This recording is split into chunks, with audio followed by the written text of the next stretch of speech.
what it appears is that Mark is giving his own oral account of his memories of what happened that day, and so his perspective is a little bit different. So that, again, is the fruitful nature of these apparent discrepancies. Some of you asked me to cover undesigned coincidences, so here it is. I don't want to make another hour-long video, so this will be a higher-level overview. I plan to follow it up with other videos examining specific examples that Christian apologists present as undesigned coincidences. But if you understand the arguments in this video, you should be able to evaluate many of those examples for yourself. What I see in this line of apologetics are systematic and fundamental flaws that render the argument largely ineffective. Rather than working through every example Lydia McGrew gives, I want to focus on the problem underlying many of them. That problem can be summarized in one point: a failure to fully account for literary dependence among the New Testament writings. Lydia McGrew claims that her approach can overcome that challenge. I strongly disagree, and I'm going to explain why. Hello my friends, this is Shen from Mindful Living. Welcome to the channel. Here we critically examine religious claims, especially claims about Christianity. I used to be a pastor, but I have since deconverted. If you are interested in critical thinking and want to know whether Christian claims hold any water, please subscribe. I will do my best to create quality content that makes it worth your while. Now, what does the phrase undesigned coincidence mean? In her book, Hidden in Plain View, Lydia McGrew defines it this way. An undesigned coincidence is a notable connection between two or more accounts or texts that doesn't seem to have been planned by the person or people giving accounts. Despite their apparent independence, the items fit together like pieces of a puzzle. She also writes, it appears undesigned because the details are mentioned casually in a way that would be unlikely if they were colluding. But suppose, for the sake of argument, that there really are such coincidences in the New Testament, what would that establish? In general, Christian apologists cite undesigned coincidences as evidence for the historical credibility of the New Testament documents. McGrew writes, an undesigned coincidence provides reason to believe that both or all of the statements that contribute to it are truthful.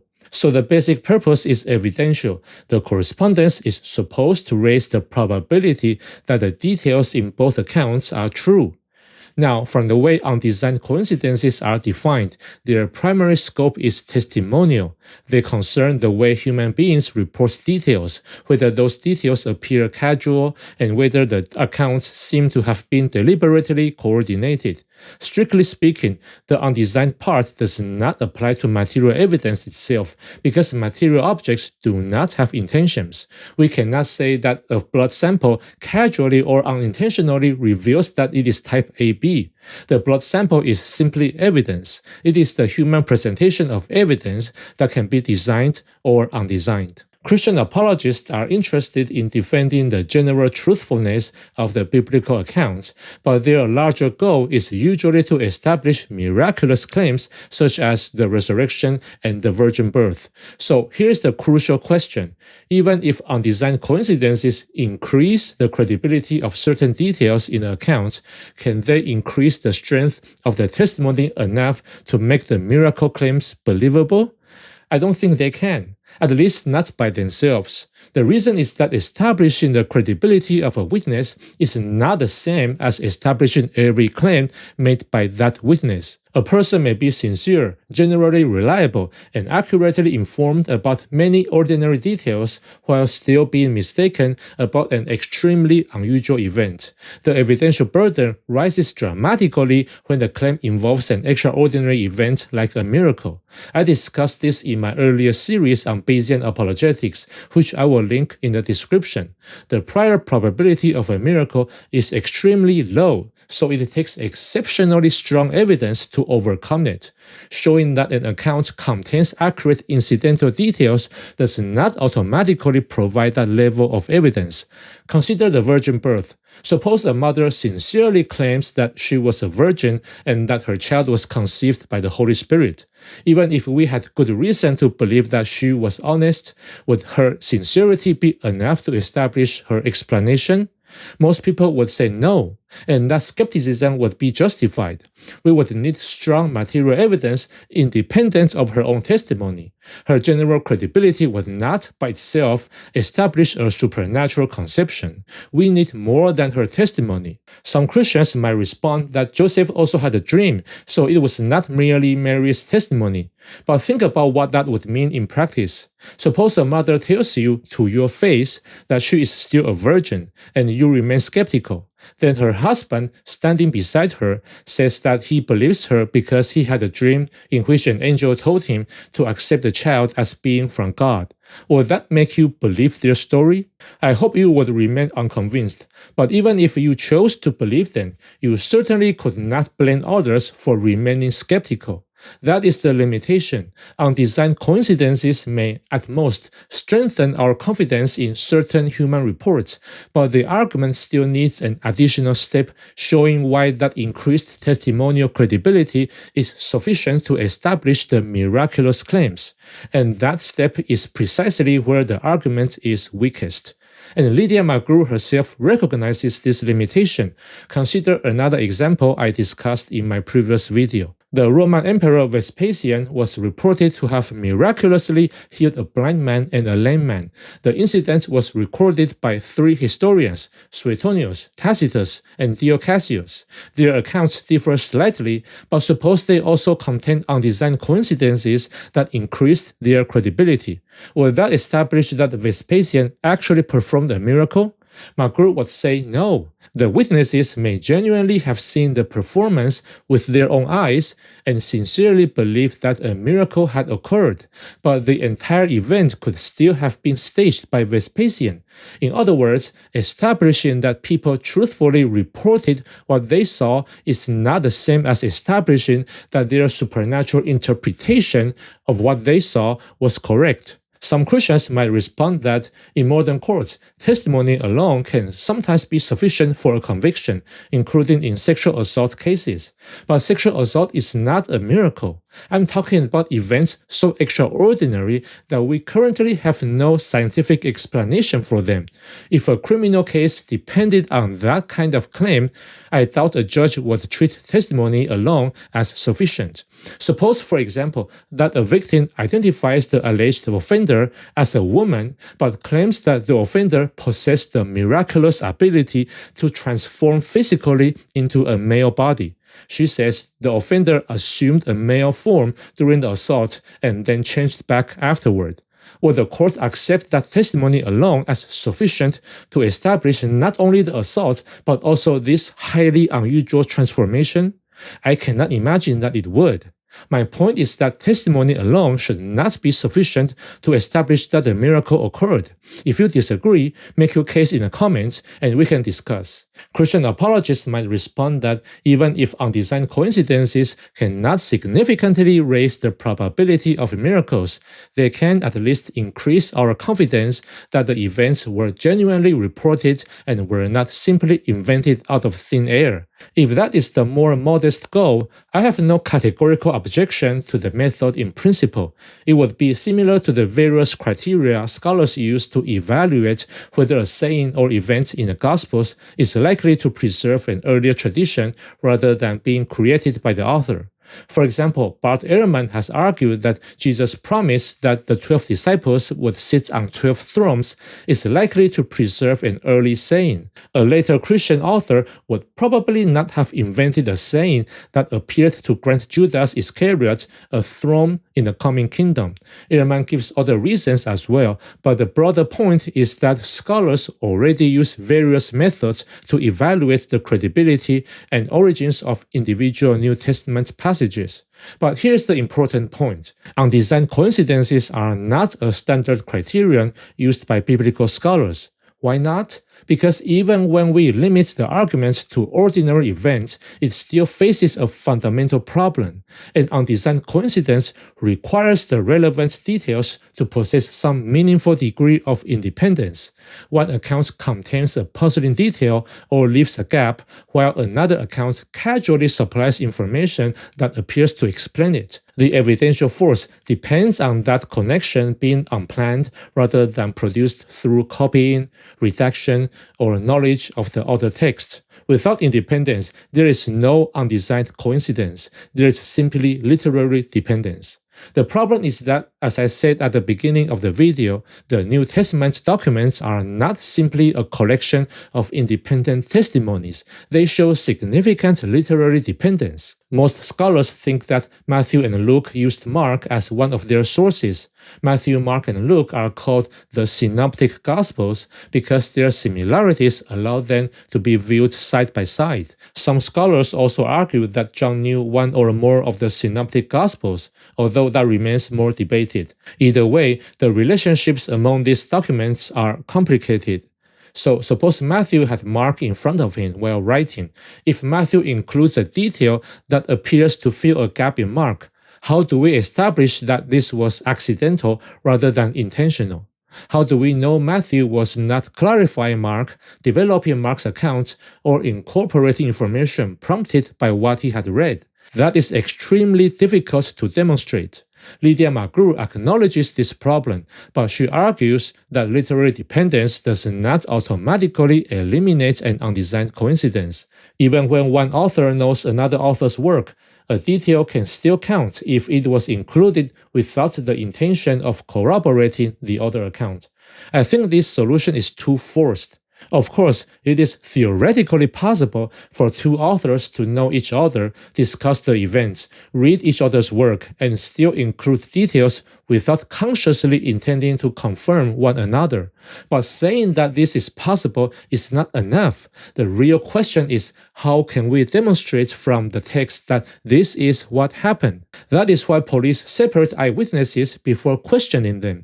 They are not only trying to prevent deliberate collusion, they are also trying to prevent cross-contamination. When one witness recounts an event to another, the second witness's memory can be influenced. Their accounts may gradually become more similar, even subconsciously and without dishonesty. Once the witnesses have exchanged information, it becomes much harder to determine which details came from independent memory and which came from exposure to the other person's account. The same problem applies to the Gospels. Once literary dependence is acknowledged, you cannot simply assume that a subtle connection reflects independent access to the event. That independence has to be demonstrated. Suppose two eyewitnesses report a robbery. During questioning, one says that while the robber was running away, he fell, got back up, and continued running. The other says that the robber's shoelaces were untied.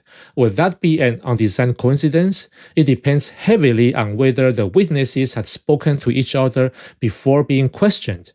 If they had been kept separate, the connection would be significant. One witness reports the fall, while the other casually provides a possible explanation for it. Their accounts appear to confirm and complement each other independently. But suppose they had time to talk before the police arrived. Now the situation becomes much less clear. One witness may have mentioned that the robber fell, prompting the other to remember or report the loose shoelaces. Or the second witness may have mentioned the shoelaces first, influencing how the first later described the fall. This influence could happen subconsciously, without either witness intending to corroborate the other. It is still possible that both details came from genuinely independent memories, but because we have no access to their minds, we cannot establish that from the accounts alone.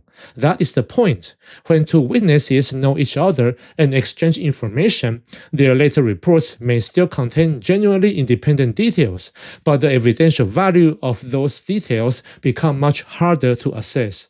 The strongest evidence of independence would come from knowing that they had not communicated before giving their accounts, but that is precisely what we do not have with the New Testament writings. You might respond that if one author mentions a detail casually and it happens to fit another account, that still makes deliberate corroboration less likely. Fine, I'm not going to deny that it may count for something, but the situation in the New Testament is even messier, because in most most cases, we are not comparing two eyewitness testimonies preserved in their original form.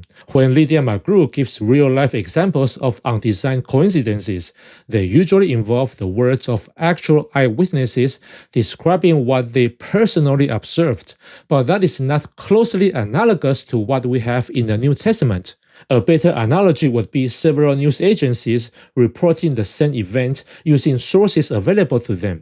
Once we frame it that way, our ability to identify genuine undesigned coincidences drops dramatically. More importantly, even if we could establish one, its evidential value would be much more limited. Suppose two reporters cover the same robbery. Both may have access to eyewitnesses, but the second reporter also has access to the first reporter's article before publishing their own. The first report says that the robber fell while running away. The second says that the robber's shoelaces were untied. Does that connection increase the credibility of both reports? Not necessarily. For all we know, the second reporter may have based most of the article on the first one, rearranging the material and changing the wording so that it does not look copied. The reporter may then have invented a plausible explanatory detail. After reading that the robber fell, they might think perhaps his shoelaces were untied, and simply add that to the story without interviewing anyone. The two details would fit together perfectly, but their fitting together would tell us nothing about whether the second detail came from an independent source, whether it was invented, or whether either detail was true. That is a problem. When the accounts were not written directly by the eyewitnesses and the authors may have had access to one another's writings, we cannot simply infer that an additional detail is independent or authentic.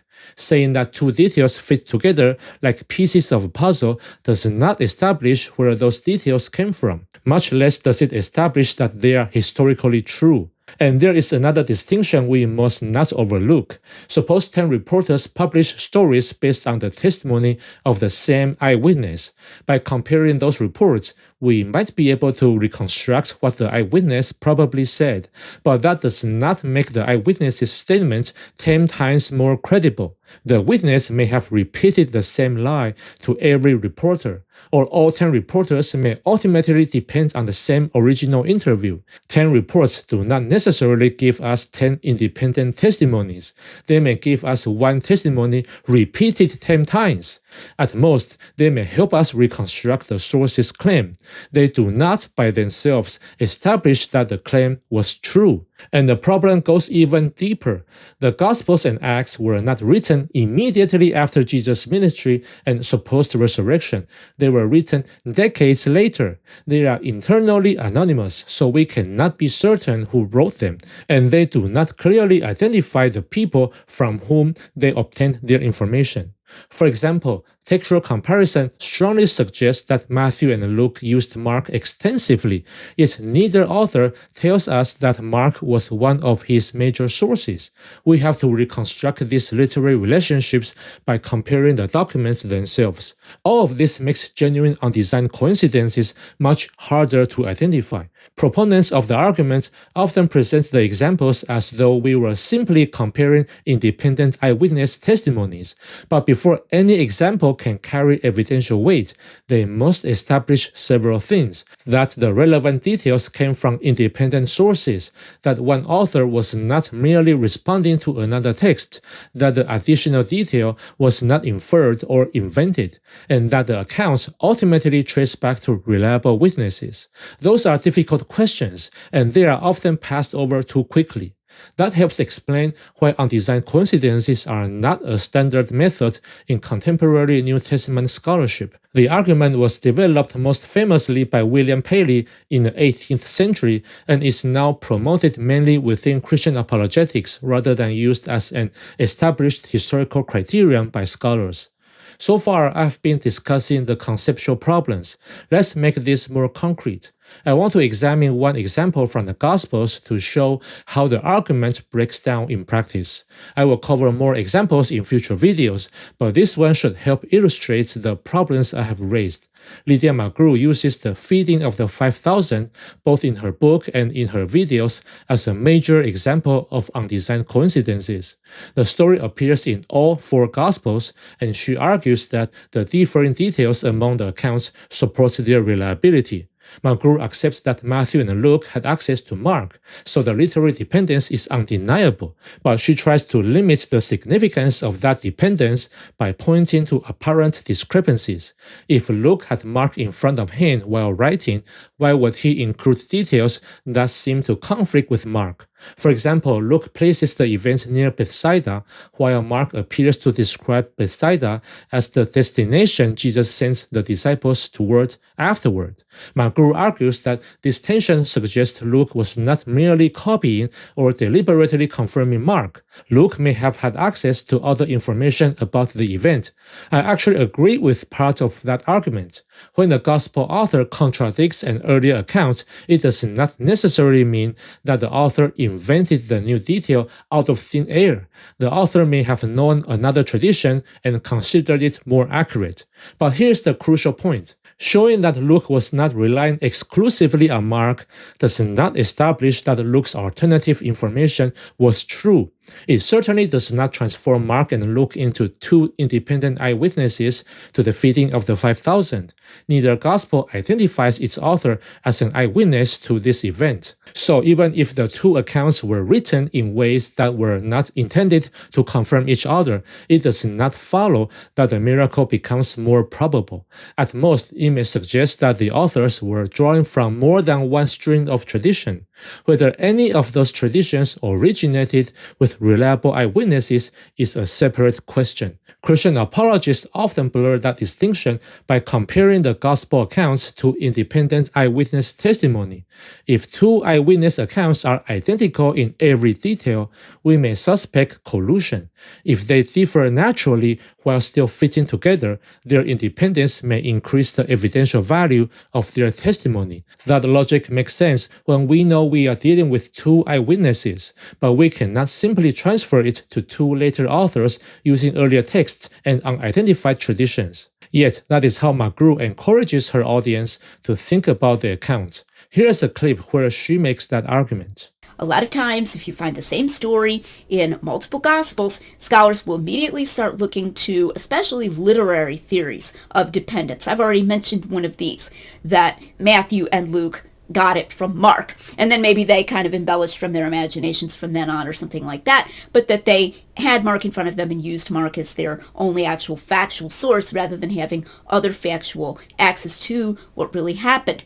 Another type of dependence theory that you see a lot of is an oral tradition theory, where the story is being told over and over again within the Christian community, and then different people just kind of go their separate ways, but they're basing it upon this very familiar story that they had heard told many times. I would say that apparent discrepancies, and again, even if there are real discrepancies, tend to disconfirm these sorts of dependence hypotheses.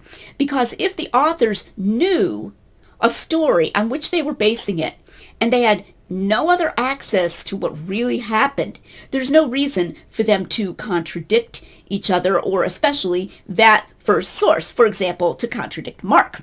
If Mark is available, why contradict Mark? If you're even going to make stuff up, why not just make stuff up that goes beyond Mark or goes in a different direction or something, but that is at least compatible with what you find in Mark, because you can check that. And so there's no reason to be contradicting. So contradictions are actually very fruitful, and all the more so if we can understand them plausibly as the result of variations in testimony and the kinds of circumstances that arise when we have different people who actually have different access to the event, but are just telling it in their own way. In fact, even small errors can arise in that way, but that's because the person is remembering something. Did you catch the shift?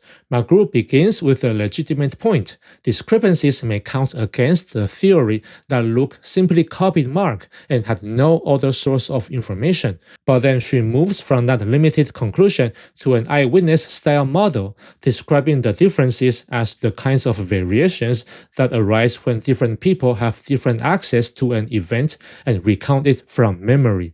But that conclusion has not been established. The differences may show that Luke used something besides Mark. They do not tell us whether that additional source was an eyewitness, a later oral tradition, another written account, an inference, or the author's own reconstruction. This is closer to comparing news reports than comparing eyewitness testimonies. Suppose 10 reporters publish stories about someone who claims to have been abducted by aliens. Their articles may differ because they interviewed different people, used different earlier reports, emphasized different details, or reconstructed the story in different ways. But those variations do not give us 10 eyewitnesses to the alleged abduction. The reporters were not present when the person was supposedly taken into a spacecraft. They are transmitting and reshaping claims from other sources. The same distinction matters here. Variations among secondary reports may help us reconstruct the traditions circulating behind them, but they do not automatically increase the credibility of the event itself.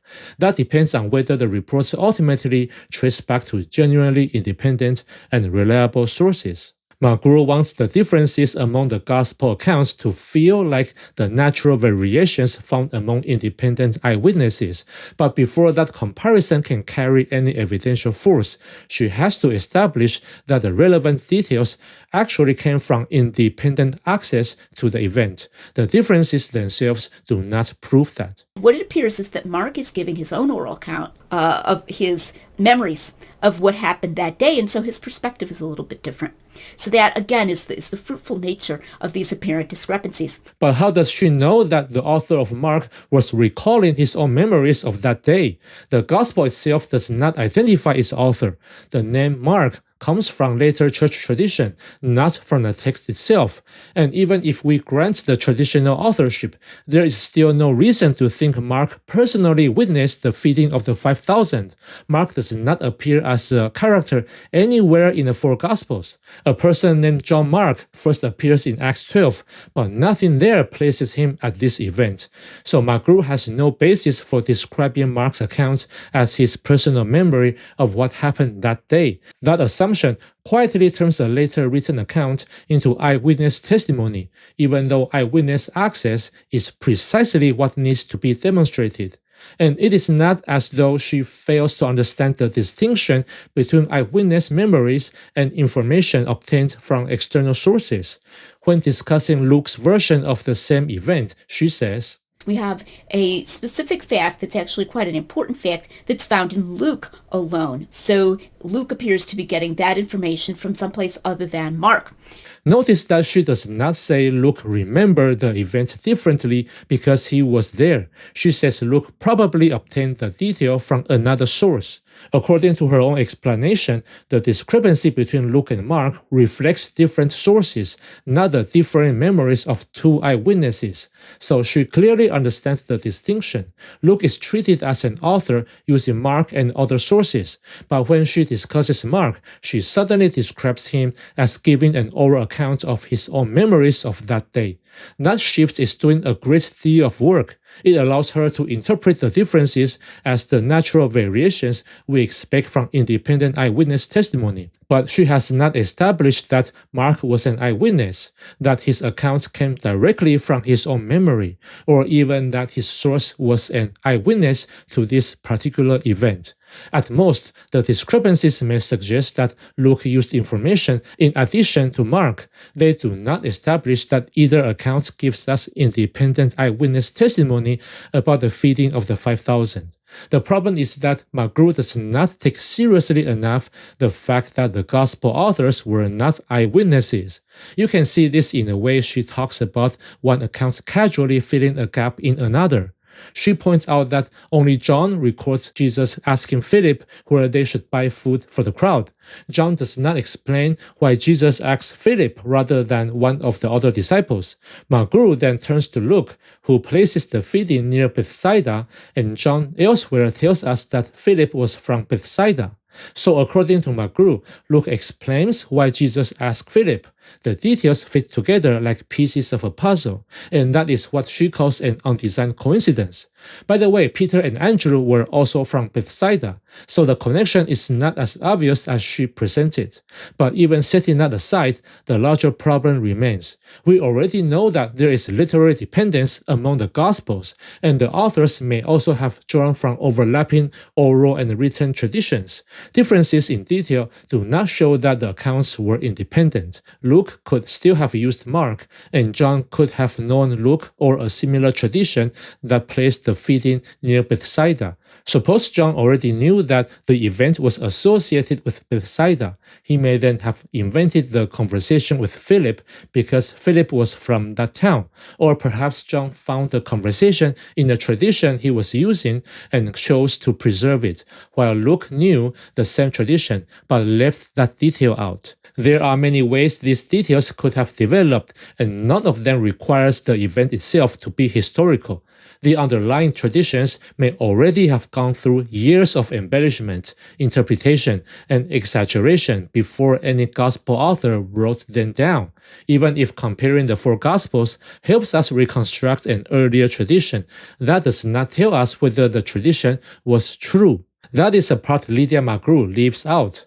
Let me return to the analogy of news reports. Suppose one article says that a man in town claimed to have been abducted by aliens. Another article refers to the person only as Sam. You could argue that the reports fit together because the first tells us Sam was a man, filling in a detail the second leaves unstated. But what would that establish? At most, it may help us reconstruct what was being reported. It tells us nothing about whether Sam was actually abducted. 10 different news stories could contain all kinds of subtle, interlocking details, while Sam had invented the entire story from the beginning. That would be completely compatible with the existence of undesigned coincidences among the reports. The same problem applies here. John may have preserved a tradition in which Jesus asked Philip a question, but does that mean the conversation actually happened? No, we do not know where John obtained the information, how many stages of transmission it passed through, or whether it originated in memory, inference, embellishment, or invention. Without knowing the source and its relationship to the event, the fact that two details fit together does not establish that either one is historically true. Now, you might respond, but John was an eyewitness.